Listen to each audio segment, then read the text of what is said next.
Yes, hi. I am calling this number because I saw it on a bathroom wall.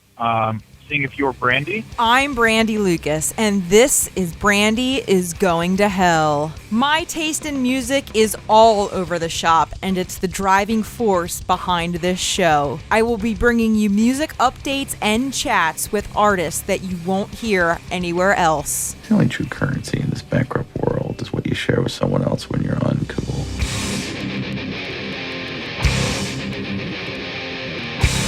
With high risk, I ended up having my tower moment, broke down to my foundation, and I ended up in a hospital. It's so amazing that people have that. And the reason I talk so much about it is people should not be ashamed of that. Facilities, and if you need to be on medication for a while or whatever to get stable, that is a wonderful thing. Nobody ever should be ashamed of that. And we should be talking about that so much because I believe your mental health is even more important than your physical health. So it's like, take out that thorn instead of treating all the symptoms for it. I'm Brandi Lukas, and that was Shayne Goss of Atlanta's alternative rock band, Fairshake. In this episode, Shayne highlights a number of new songs from the band's forthcoming record, High Risk, talks about their unique experience of slaying the dragon, and how they reinvented themselves. We also touch on tarot.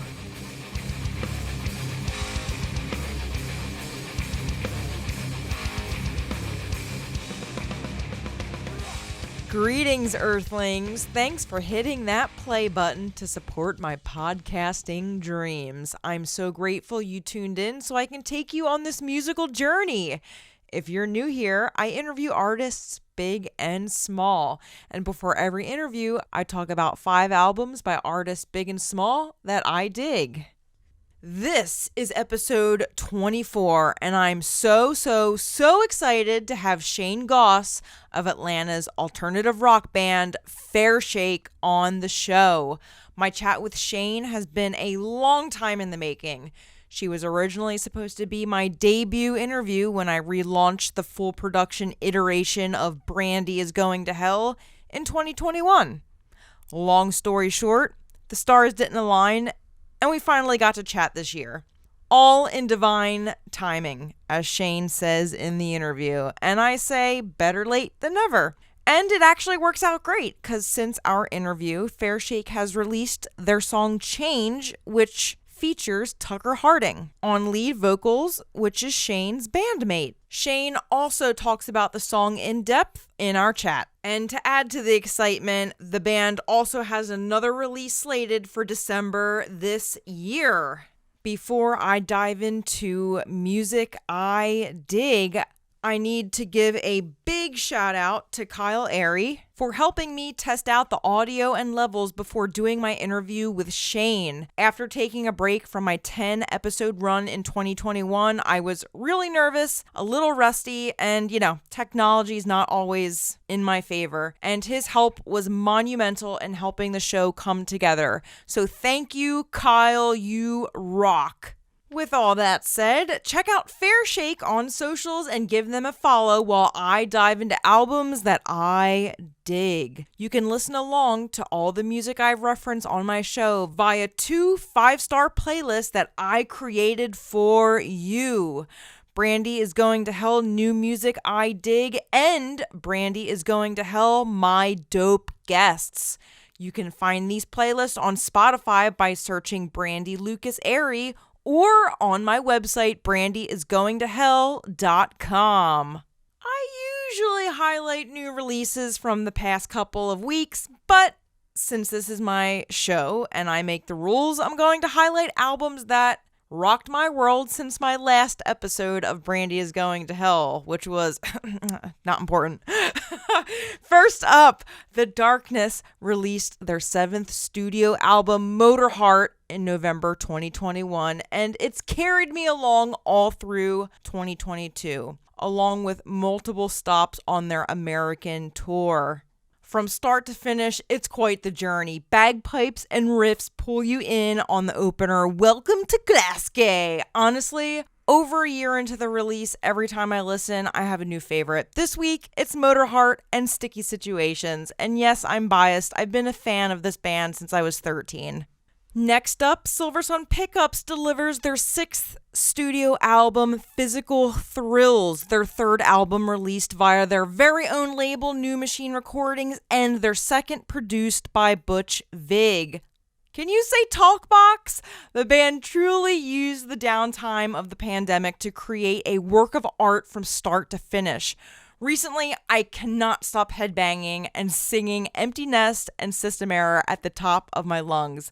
I personally want to say thank you to Brian Aubert for telling me that he did a deep dive on my show before a Q Prime dinner, and his enthusiasm and his kind words really inspired me to climb out of my little rut and get back at it. So thanks, Brian. Before I go on to the next record, I also just want to share this little story. I know I've written it on an Instagram post many years ago when I saw Silversun, but I just wanted to throw out there that I saw Silversun Pickups open for Wolfmother in Philadelphia at the Electric Factory, no longer called the Electric Factory, in November of 2006 with my very close friend Rod Hess. And since he died from complications from leukemia, and that moment that I spent with him, like, honestly comes up every time I see this band live, and it, like, pulls at my heartstrings, and I might be crying right now, but it's just, like, such a beautiful memory I have of my friend, and the fact I get to, like, relive it through this band is super cool, so that's it. Okay, now that I've dried my tears, on to the next. 3 Days Grace dropped their 7th studio album, Explosions, May this past year, and they've done it again. They put out a record full of relatable and hard-hitting bangers, ballads included. So-Called Life and Lifetime were the band's 16th and 17th number ones on the Billboard mainstream rock chart since the band's inception, passing Van Halen's previously held record with 13 number ones. What? Also, they're all super great guys. Scottish indie rockers, the Snuts, dropped their sophomore album, Burn the Empire, this past September. I was turned on to the Snuts by my husband, who really enjoyed their debut album. So when Spotify popped up with the banner advertising their new album, I gave it a whirl, and I haven't been able to stop listening since. It's got social commentary and anti-establishment tracks, up-tempo love songs, ballads, and synthy beats, and I love everything about it. I know all the words. I've been listening to it on repeat since September. Last but not least, Bob Vylan with Bob Vylan Presents The Price of Life. The past year and a half, I've been listening to a lot of punk rock and nu metal. Bob Vylan came up on my Ammo and the Sniffers radio on Spotify when I was listening November/December last year, and since I haven't been able to stop listening to them. The obsession was solidified when they opened for Ammo and the Sniffers in London this past June, and I got to see them live for the first time. So you fast forward now to September, and I saw them again when Ammo and the Sniffers brought them out for the US tour.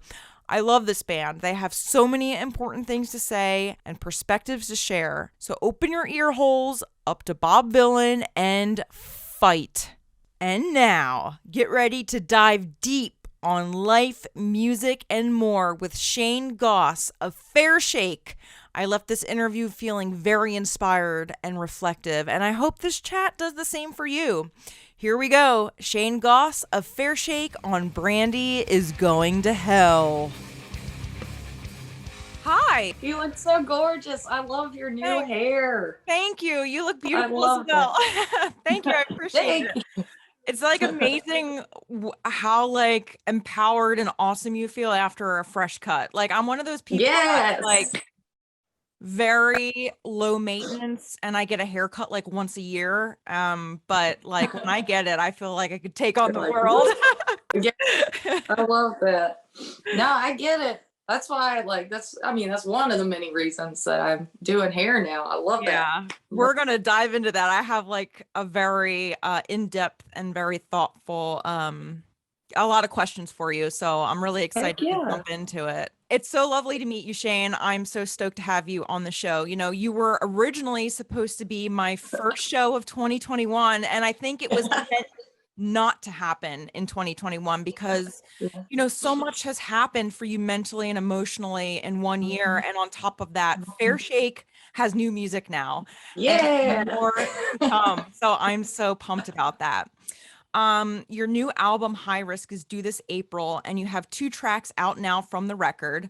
But before we dive into that, I want to go on somewhat of a linear journey, so everyone listening can learn a bit about you and your band. So can you please tell me, and us who's listening, a little bit about your relationship with music, when you started writing or singing, when you picked up the guitar, and when the idea of Fairshake was birthed, even down to the name? Okay. Yeah, All right. heavy. Loaded question. Okay. So Fairshake, that happens. I came up with the name, right? In like 2008. At that time, you know, I was in this little local band, and it was very like party rock, very comedic. And we were just having fun, but I've been writing songs since, I don't know, probably I was 7 or 8 years old, you know, just as a form of expression, you know, Mhm. I was the only child for a very long time, and that can be a lonely thing, you know, so you get really creative and in your imagination, and lots of catalyst as a young Shayne, you know, family situations and everything like that. So yeah, it just became a form of expression. And it's crazy to look back at the thing, like, 'cause I still have a journal from back then. I'm like, Oh, whoa, this wow, that's is gotta be deep. so cool to look Why was at. this coming from? In Yeah, retrospect. it's like, why was this coming from an 8-year-old? That's crazy. But yeah, but kids know stuff that we forget as adults, you know, and that's pretty cool to look at that. But let's see. I was writing songs, and I could not sing a lick, like, at all. And I was real bad.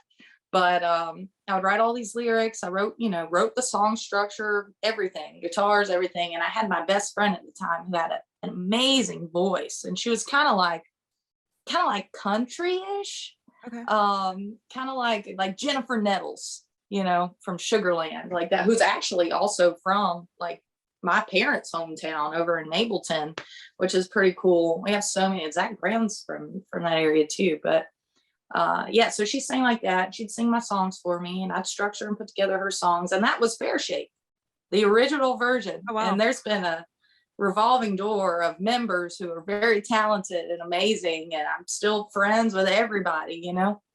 Um, so she was doing the stuff for me, right? And I was like, the whole message behind all the songs at that time, and this was like, you know, like 2008, 2009, was, you know, overcoming your struggles, being your best self, no matter what you had experienced the day before, the day of, like, you can write yourself anew. So Fairshake means like a truce, right? It's like, you know, like if you look up in the Webster dictionary, it's like a judgment, like in a truce.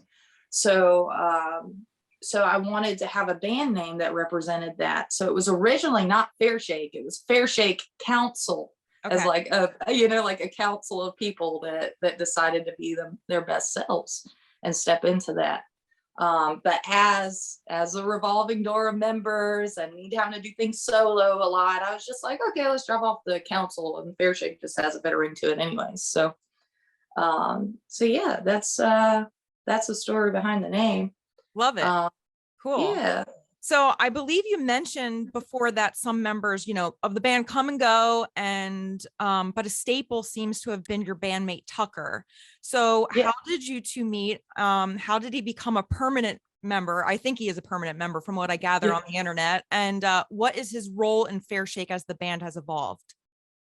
So the funny thing with Tucker is like, you know, like in the local music scene, you end up, you know, becoming fans and supporters of, you know, your fellow artists. And back in, I think like 2015, he was playing in this other band called Red Tide Rising, and they're awesome. And we've, you know, that typical band struggle, always needing a drummer, right? so he's multi-talented, and he loved the Fairshake songs. And back then we were just, you know, like going through drummers like nobody's business. And he plays guitar. Like that's his main, instrument.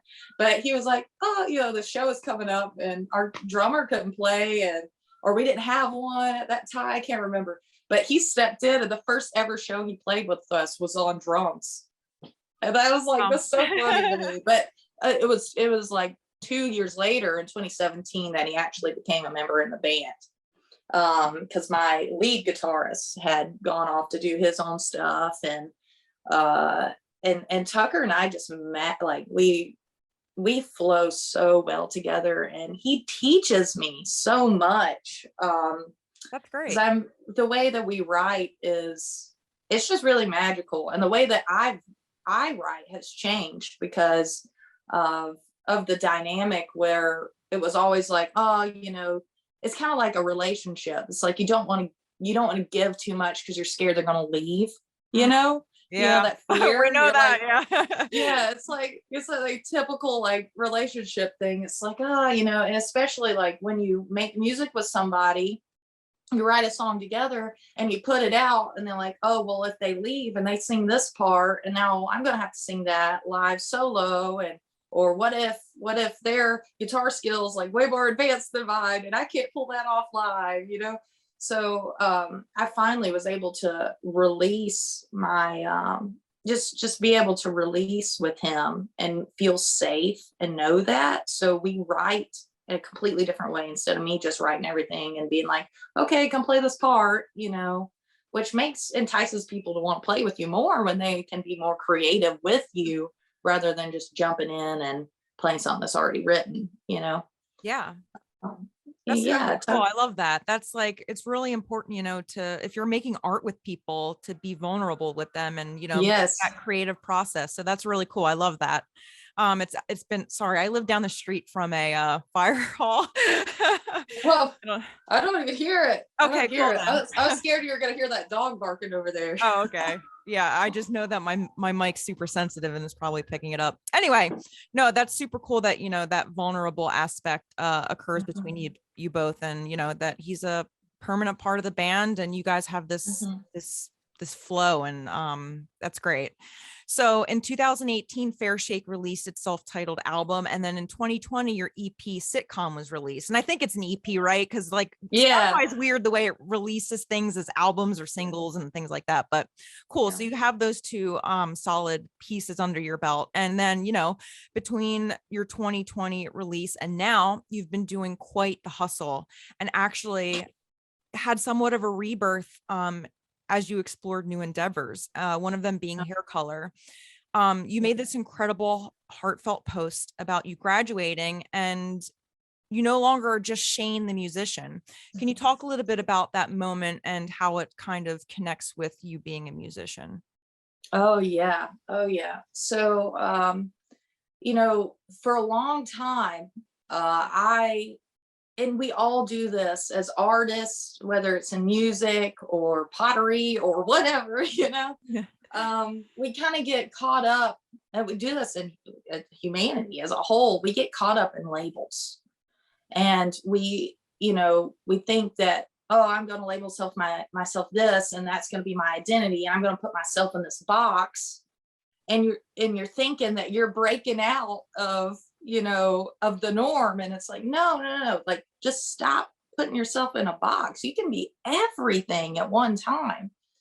So back in early 2020, something very traumatic happened to me, and it was a very painful experience. And I had worked so hard for years, just grinding, like doing gigs like every other night. Like my whole life was music, and I had built this whole identity of who I thought I wanted to be, right? Revolved around being Shayne the musician.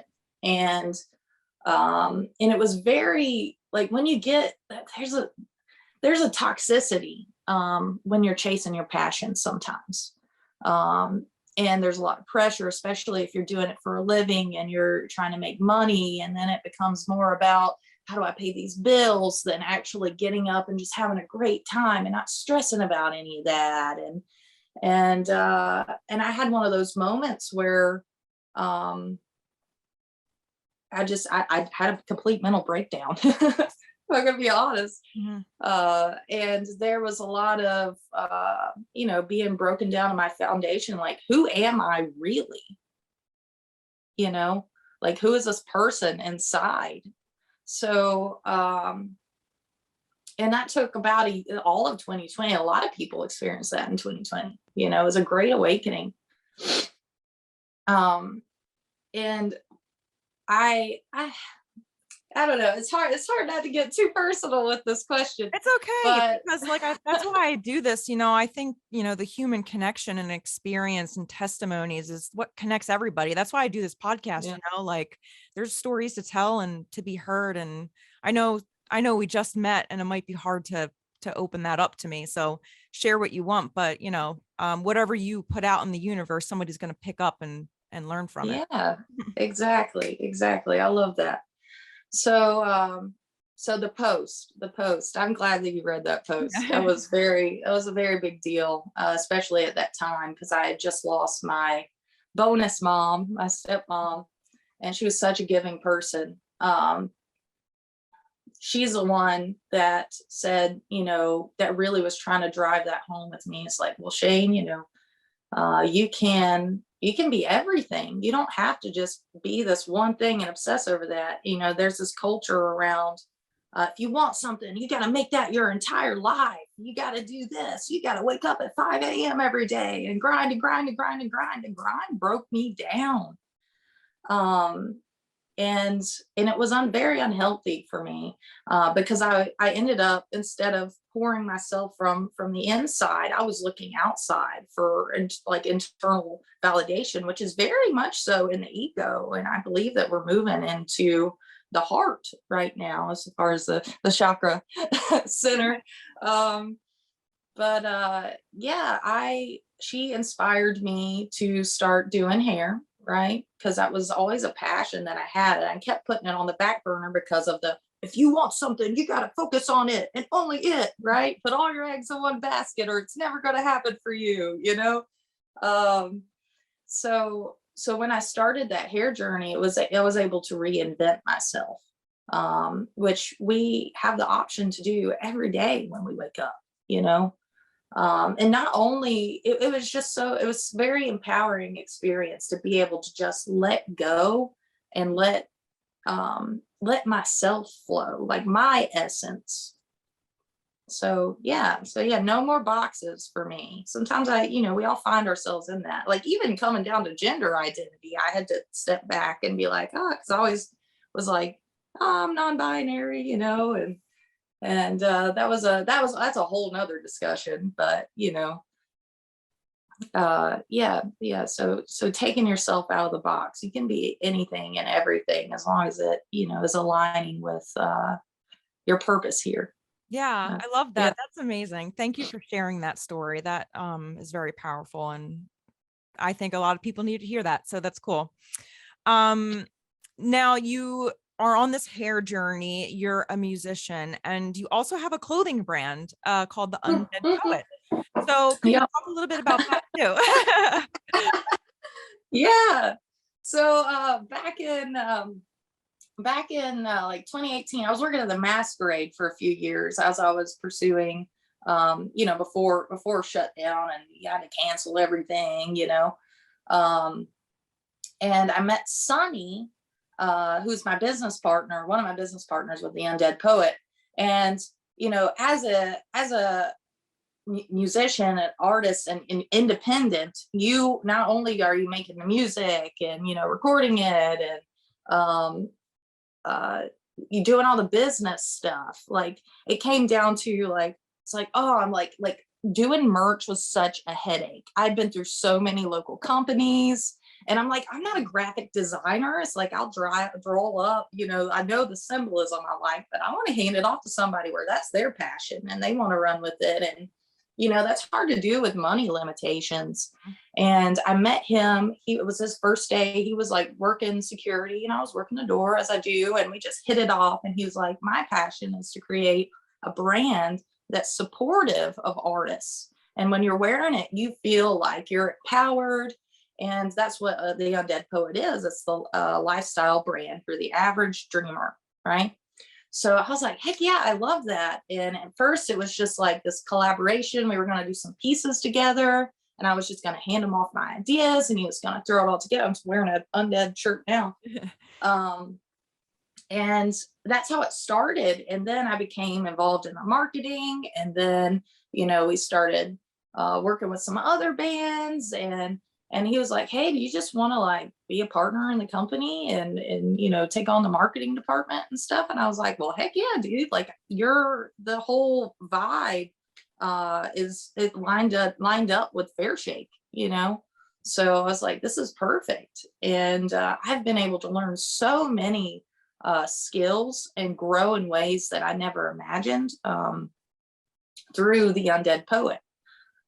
So that's really cool. It's like when you don't put yourself in a box, you're like, man, like I can really grow.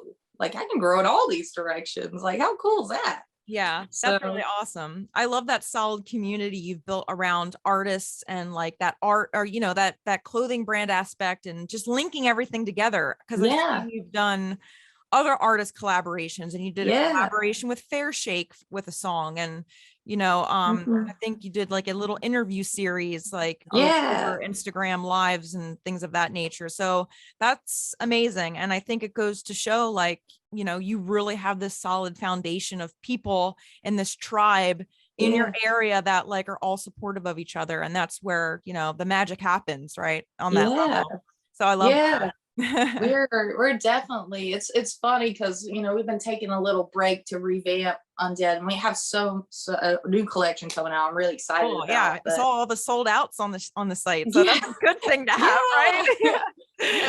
So we're revamping everything and getting some new stuff going that's going to start back this summer. And it's really exciting because we started all that when we didn't have shows or events or anything. Like we did a couple private events for our artists, a couple of our artists, and that was fun. But I'm really excited to be at like concerts and everything once, everybody's truly back up and running.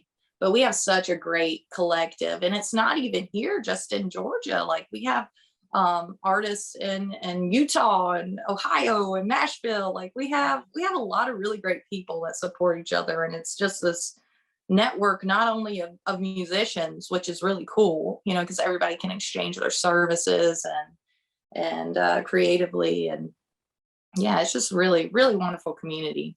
Yeah, I love that. Cool.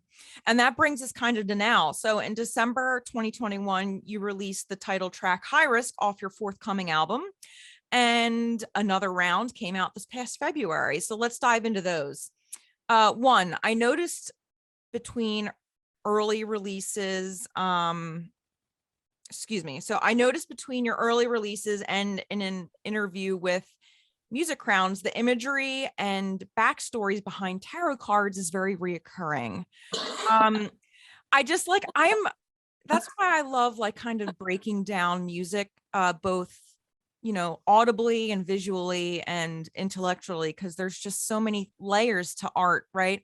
So can you talk a bit about, that tarot card journey in general? I'm assuming it's a hobby and a passion of yours. Yeah. And well, you can answer that first if you want, but like the second part of that question would be, and how it relates to High Risk, the video, because that video gave me chills, and it has a pretty heavy message with it as well. So you can start with tarot cards and then jump into that. Okay. All right. Yeah. So that divination modality, it really puts, there's a picture is worth 1,000 words, right? So you can look at a picture and see the emotion and feel the communication with it. It's the same way, like visually and with sound, like and when those two come together, it's very, very powerful, right? We all see that, so subconsciously we can look at something and know exactly what it means, right? Because like our eyes only see like what 1% of what we're actually taking in at one time, so it's really cool to know that when you look at something subconsciously, you're taking in that information. What I like about tarot is that, you know, I'm a very spiritual person, and I have so much faith, and that's something that was born with my near death, you know, suicide, you know, experience, you know. So so it's really I believe that we are God, right? We are all collectively God. We are one. That's what I believe. You know, and I know everybody believes something different, and that's cool. That's awesome. That's what we're here to do, is have these different perspectives, you know? So, and experiences.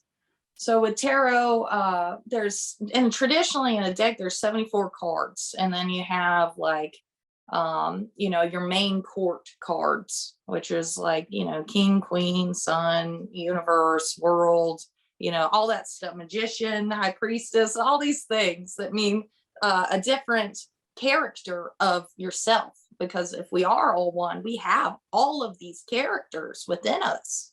And so when you ask a question and to your higher guidance, wherever you believe that is, you can get that information out of yourself, because everything is within us, right? Mm. So and each card has, you know, different symbolism and means different things, right? And then it goes in, even has numerology and astrology tied to it. So you can learn to analyze all of that. It's just like one big storybook, right? You know, it's like writing a story. And if anybody has taken any classes in writing, you realize that there's only so many ways a story can go, right? That's why people get so good. I can watch a movie and I like the beginning, I know how it's going to go, right? Just because of different archetypes, you know? So it's really cool when you start analyzing your life like that. It's like, okay, it's like, am I being this character now? How am I going to react to this? Am I going to react subconsciously, or which is like my storehouse of memories? Am I going to react on that, or am I going to react on my creator aspect? Because if I am a piece of God and I am God, I am the creator as well, and we all co-create, right? So that's why you end up having all these different reactions and stuff, because we're all playing these characters together, and it's just this big fun place where we get to play in the world, you know? Yeah. Wow. I love that breakdown you just gave me, because like I have a deck of tarot cards and I've done it with a friend, and it's so involved. And like you helped me kind of like right now, just kind of understand it a little bit better. So thank you for that. Cause like I have been so overwhelmed just trying to try to understand like what it is. And you just gave me this breakdown that like no Google search would be able to do for me. So thank you. Yeah. Well, okay. Well, that information was for you then. It came through me to you. That was for you. But yeah, so that's, you know, I think it was like 2014 or something like that when I got my first deck, which I used the Thoth deck, which is the Aleister Crowley one. I love this. I'm very, very drawn to Egyptian mythology, and that's where I feel like my internal programming or past lives have been or something, you know, because it just speaks to me so much. So I really love that deck. That's one of my favorites. And so how that links to like injustice, the adjustment in the Crowley deck, it's justice in the traditional Rider-Waite deck. But that is the Fairshake card, and it's a Libra card because it's balancing the scales, right, between your heart and the mind. When those come together, you're really aligned. And that's what we're all trying to do, right? Is align on our path, you know, and be our true authentic self without all the bullshit stored in our subconscious. Like we are, you know, clear channels, you know, to create whatever we want to do. So yeah, just like balance. Cool. But so that's the Fairshake symbolism. That's a Fairshake card. And you see that, I think, in the old Valium music video, like the old one. And then when we redid the song when Tucker had joined the band and Chase and the old drummer and stuff, we we redid that song as Valium prescription refill, and you see me like doing the, in that other music video. It's so cute, it's so funny. But yeah, that's a very sad song. Yeah. You have a lot of sad songs. Yeah, so sad. But yeah, so you see that again, and I just I put little Easter eggs here and there, because I never try to push in my perspective on anybody, because that goes over against somebody else's free will. It's I don't want to be I'll speak my truth, but it's you listen to what you need to do, don't listen to me. You have to look inside for your internal guidance. What's best for me is not going to be best for you, all the time. So so that's you just see that symbolism everywhere in our stuff. And in the high risk in tarot, you see there's as far as a story goes, and I'm just going to focus on the major arcana, the court cards, basically. You get to a point in evolution of a story, and it's usually, say in a movie, it's going to be you have your call to action in the beginning that sets you on the journey, right? So you're the fool, you're open, you have no experiences, you're trying to figure out what your purpose is, you're trying to figure out, it's hey, I have this dragon to slay, how the hell am I going to get there and slay that dragon? And by the end of the story, you have this big tower moment, and it breaks you down to your foundation, right? So that's the tower card. Or the hangman card, which is, it's man, I've been doing this this whole time. And then there's you're but I hit a dead end. I got to turn around and figure out a different way to slay this dragon, right? Because that's what's so important, is realizing you're going within. You're this is not working, whatever I'm doing, I'm going to go within. And that's when you realize I am the dragon. You're my fear is me. I created that. It doesn't have to be there. I'm the one holding on to it. So and that goes back to knowing we are all just reflections of one another, playing these characters. And when you really look inside and see that, and you everything on the outside just it's I've gotten to a point in my life where I've been able to overcome these karmic cycles that have been very hard, with parents and, with friends or whatever, those are the learning opportunities where I get to look within and be whoa, what am I holding on to here? Why am I projecting what I want somebody else to be acting like or doing or whatever? It's what inside me is so caught up on that. And if you can learn to let that go and let those fears go, you become such at peace. It's walking around in a haunted house with it's scary. It's scary to haunted house. Something's going to come up. It's going to be but it's walking around with a flashlight on your fears. You're oh, you're here to teach me a lesson. Let's take a moment. It's oh, okay. But when you flip the lights on a haunted house, it's not scary anymore. Mm-hmm. So that's shine on your internal, your truth and your understanding and your knowing of yourself on that. But it all comes from going within at first. And we all have that catalyst that breaks us down to our foundation. Our tower falls, right? Who am I? That's the question. Who am I? What's my purpose? Why am I here? Mm-hmm. So it's just such a beautiful story. And by the end of that movie, you've slayed your dragon. That's how every story goes, Yeah, I love that.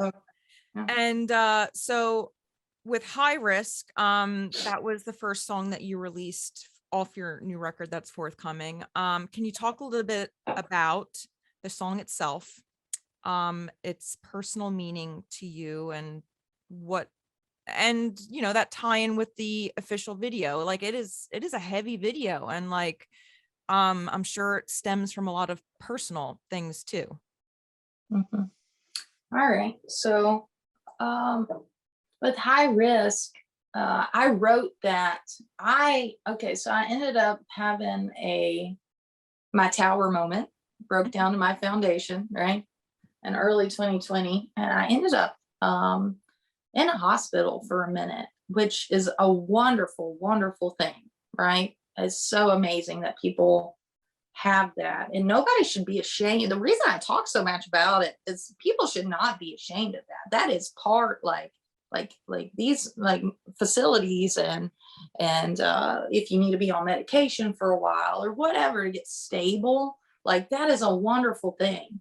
Nobody ever should be ashamed of that, and we should be talking about that so much, because I believe your mental health is even more important than your physical health, because your mental health directly affects your physical health, right? So it's like, let's get to the thorn in the side. Let's like take out that thorn instead of treating all the symptoms for it. So when I got out of the hospital, it was the lockdown. It was like March, right? So I was like, crap, and I had gotten this job, at the airport selling credit cards randomly for a few months.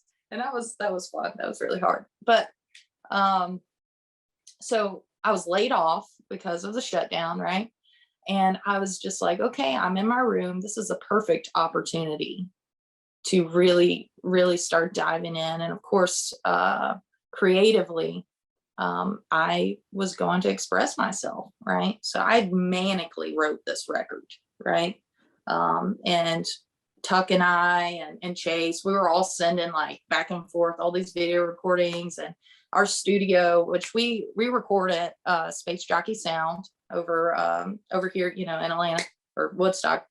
And they were in on it too. They were, right there with us because we were all in lockdown. And High Risk actually came about. It was the last song that we wrote, actually, because I had written all these, like I had so much material, like guitar things, snippets of it, bunch of songs, bunch of lyrics.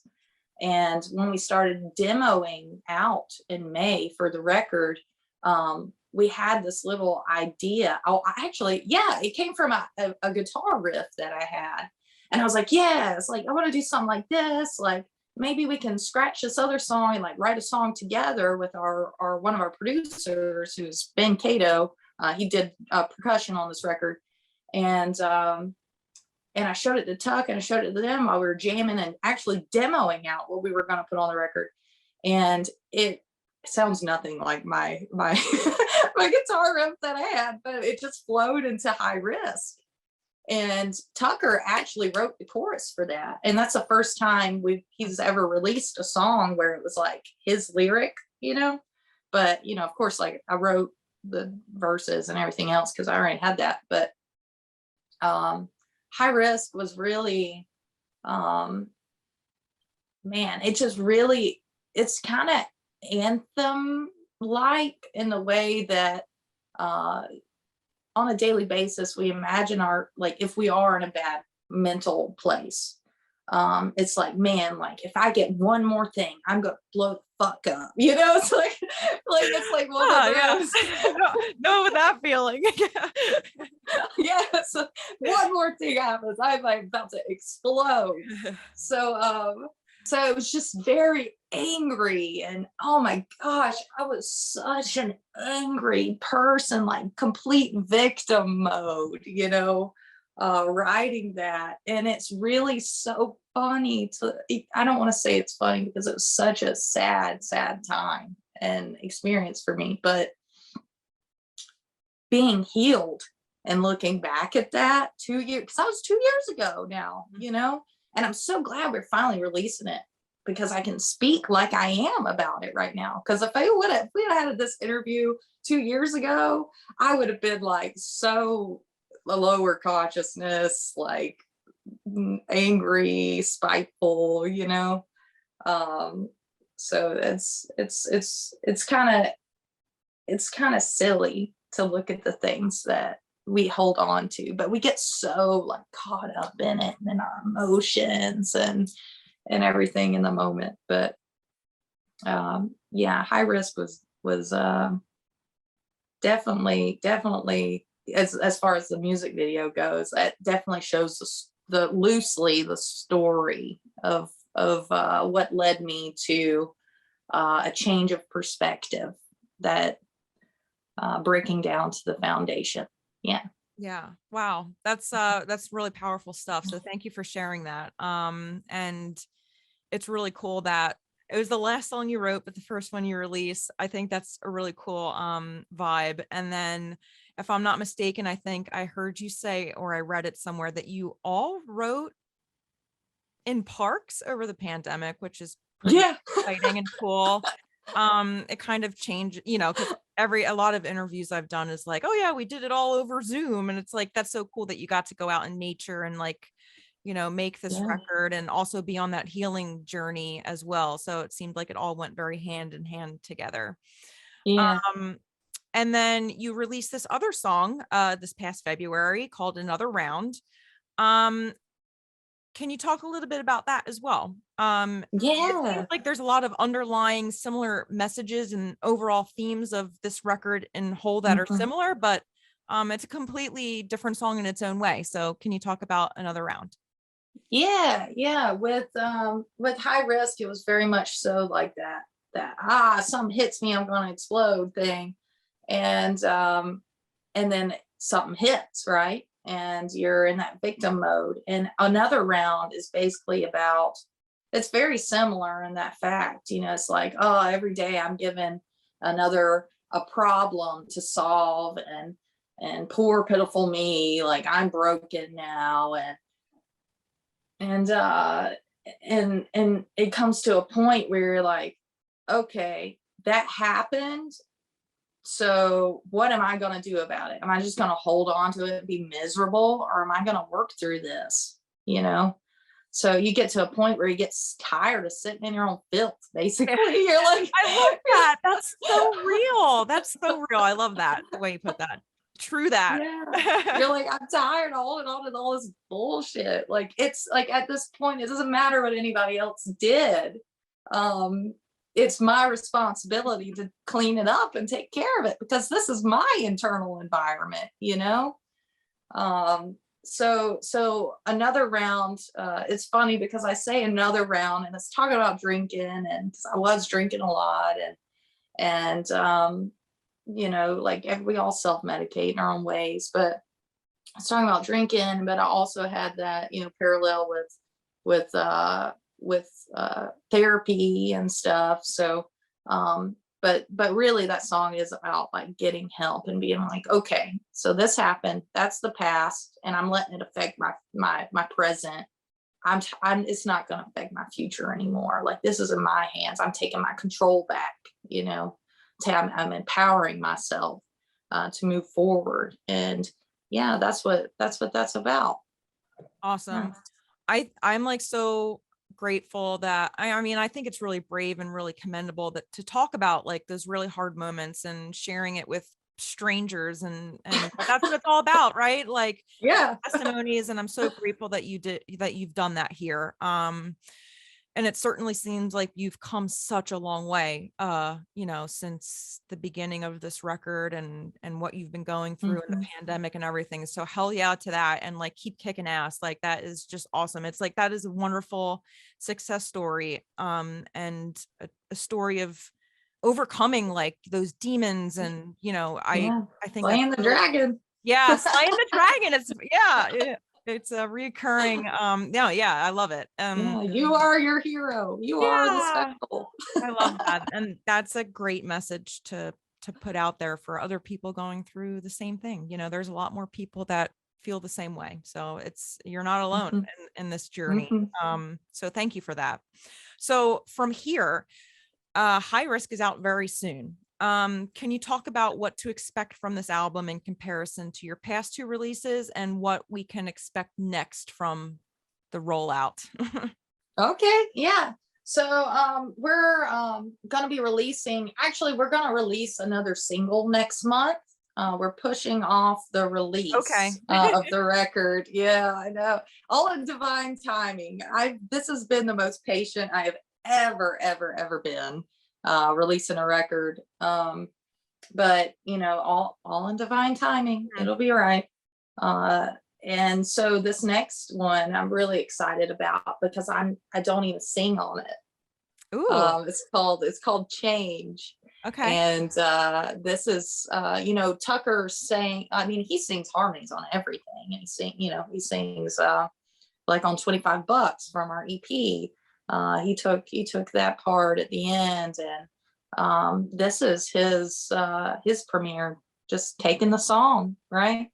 So I'm really excited for him on this, on Change, which will be coming out in a couple weeks. I can't remember the date, but it's in like 2 Fridays from now.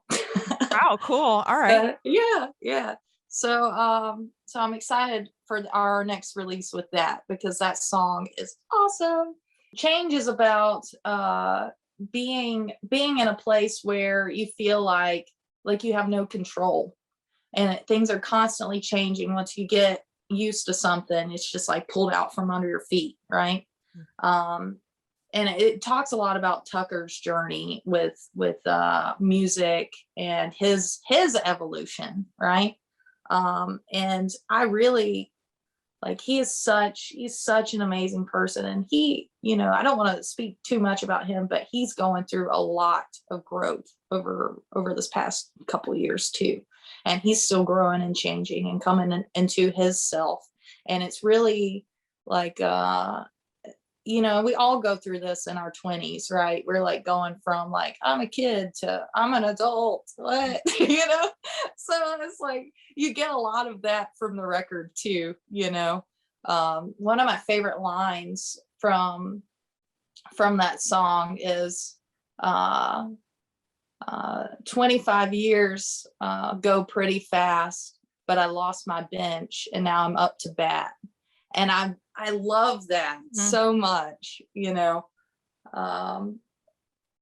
it's, that's cool. God, the lyrics of the song is so freaking good. He's such an amazing writer. Nice. I'm really excited for that then. Yeah. And as a whole, what's it seems like between the other 2 releases, this is like an extreme growth, I guess more introspective in a way as well. Yeah. So it seems like it's going to be a really great record, and I'm excited for it. Yeah. Thank you. That's the whole thing. That is the entire thing. It's like flipping a coin. It's just like night and day. Cool. This is definitely showcasing the darker side of things before really taking your control back, right? And realizing that you are the hero of your journey, and you're also the dragon. So Yeah, totally. I love that. But we've been writing, and it's crazy how different each piece of work from record or album to album is. Just it's all different. It's all growing and changing in sound. It's amazing. I love it. Yeah, it's an evolution, right? yeah it is really a serious evolution. Cool. So what's the best way to support Fairshake? And if you could, rattle off your socials and the best places to follow along to all of your updates. Yeah. So the best way to support Fairshake is listen and share our music. Yeah. Yeah. So we're on Spotify, iTunes, Pandora, all this stuff. We use DistroKid, so they put us on everything, right? They're awesome. We have, and it's if somebody really, I'm going to say this, I'm about to take that self-titled record off of Spotify and everything else. Just because it just doesn't, it represents more of me solo rather than me and Tucker and what Fairshake is and who's involved now. But I have like old demos and everything like that on our Bandcamp. If anybody ever wanted to keep listening to the self-titled or anything, it's going to be on our Bandcamp, where our old stuff is too. So that's our little archive. But yeah, so we have the Undead Poet coming out with new merchandise. So that's a great way to support Fairshake as well. That money goes back into studio time and other stuff like that. And yeah, just support, listen and share. Great. Awesome. And I always like to end my interviews with some rapid fire questions just to, Okay. lighten the mood, a little bit more personality, introspective. So whenever you're ready, I'm ready. Okay. Let's do it. Shoot. What's a movie you can watch over and over without ever getting tired of? Oh geez. Okay. So there's a couple. Okay, go for it. So Hot Rod is one of them. Okay. Uh, I don't think I've ever seen it. I'm like the worst. Like, yeah, no. Oh my gosh. All right, it's on my list now. It's on my list. I love stupid, like dry, like humor like that. That's my favorite. So Hot Rod, and also like, so that the same producers of that did Napoleon Dynamite, which I was like obsessed with when it came out. Like all I wore was Napoleon Dynamite t-shirts every day of the week. I had no friends at that time, so it makes sense that yeah, I was a complete dork for Napoleon. And it's the same producers as Hot Rod. But there's this other movie I was going to say, and most people don't know it. It's called it's by I think Jared Hess or whatever, whoever did that movie. But it's kind of like that same kind of dry, like it's sci-fi kind of. It's just really, it's hilarious. It's called Gentlemen Broncos. Okay. Have you ever seen it? Have you heard of it? I haven't seen that either. Yeah, I did not do well in movie theaters. Like it came out, it was like in a theater for like a week, and it's just like people didn't get it. Yeah, but it's really an amazing movie. I can watch that all day, every day, over and over again. Cool. What's a current obsession or hobby that you have at the moment besides music?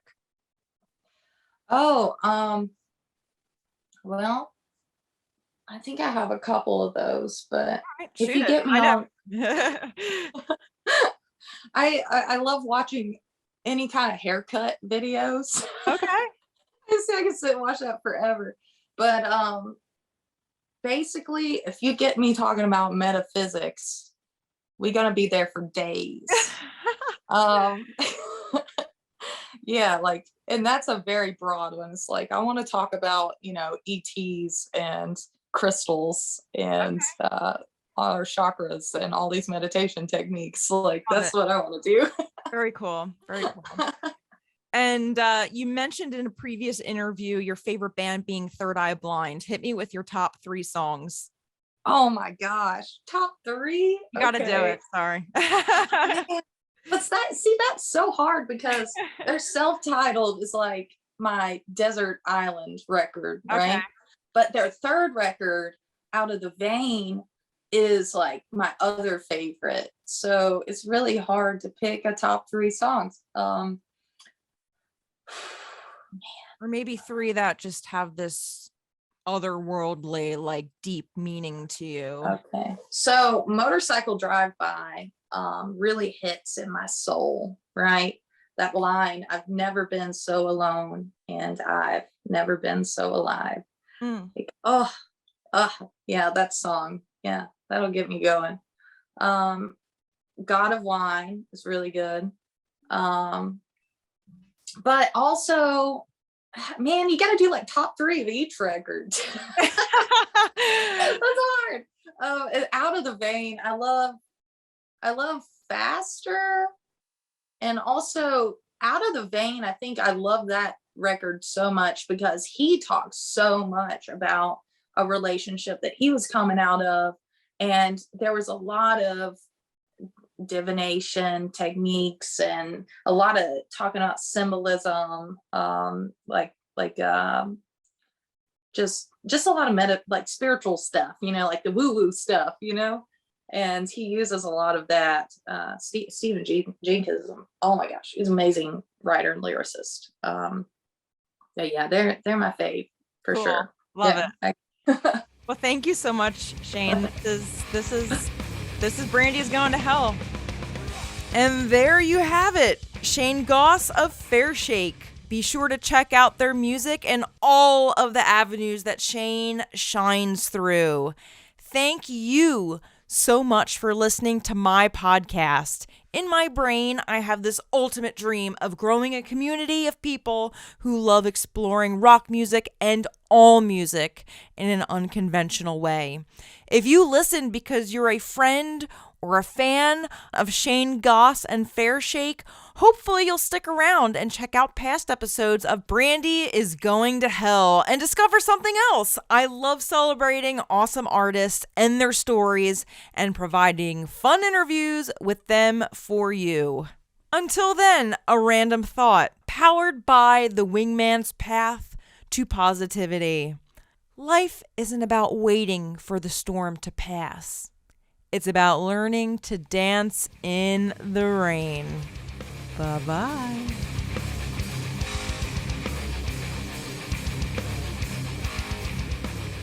Thank you, yes you, for listening to Brandi is Going to Hell.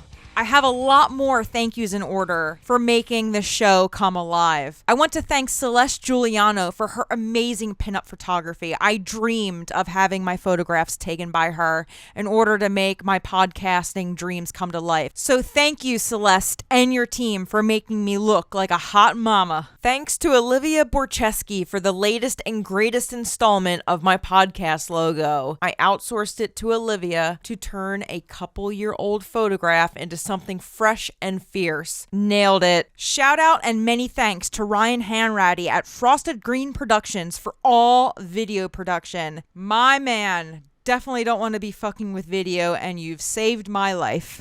My amazing husband, Mike Airy, for always believing in me and bridging the gap between me and amazing artists. More importantly, having somebody that just loves me and my absolute goddamn weirdness. You are a saint and I love you and you're my rock. Saint Neot's hardcore band Impact for the music throughout the show. You can check out their EP Strength Through Loyalty on every streaming service. My friend Gooch, aka Ryan Nelson, for always asking me when's a new show coming out. My friend Matt Young, who got my foot into the door as an intern at IndieGoot, which led me to my first career in music at Q Prime. Huge thank you to Nick Teeter for the rec and following up, and a major shout out goes to Doug Oswandel as well for giving me a chance and hiring me there. My dad, John Lukas, for raising me with an impeccable taste in music, and my mom, Beth Ann Lukas, for helping me be a functional adult with good credit. Jokes aside, I'm so lucky to have had such wonderful and caring parents growing up and mold me into the person I am today. Last but not least, Brandi is Going to Hell is dedicated to my badass grandmom, Elizabeth Betty Fowler.